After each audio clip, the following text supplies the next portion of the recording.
I want you to listen to one mom who lives a few miles from the flames and has a baby with a heart murmur. I've kept my kids inside. I have a baby on oxygen, so been real hesitant to bring her back outside, which sucks because she's a baby. And I'm like, let's go outside. We've been stuck inside all winter. And now we're stuck inside a little longer because I'm just so worried about her lungs and the air.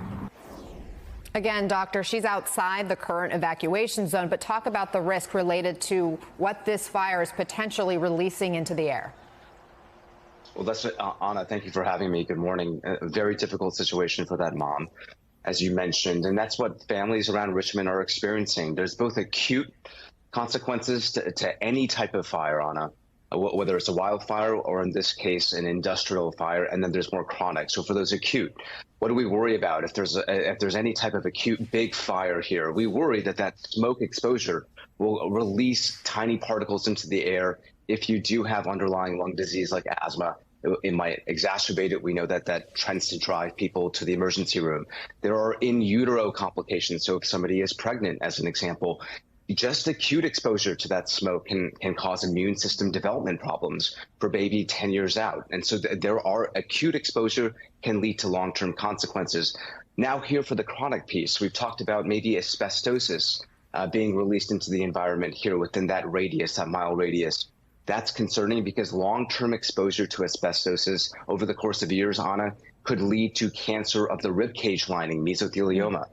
Thankfully, short-term exposure, just a matter of a few days, especially if folks are evacuating as they should, will be unlikely to result in that type of downstream consequence, things like cancer. So hopefully, individuals in that 1 mile radius, especially if you're downwind of this fire, must evacuate. That's the most important thing. I'll lastly just say if you're downwind, if you've stayed put and you're really close to that evacuation area, an N95 mask is helpful. It's not going to do the job, though. That's not going to protect against these organic vapors we're worried about, Anna, or asbestosis. You need a half-face respirator or a P100 respirator. It's complicated. I know we've been talking about masks for the last 3+ years. N95s won't do it in this particular case. Quickly, if you will, what about when people go back home? When this fire is put out, what do they need to be aware of?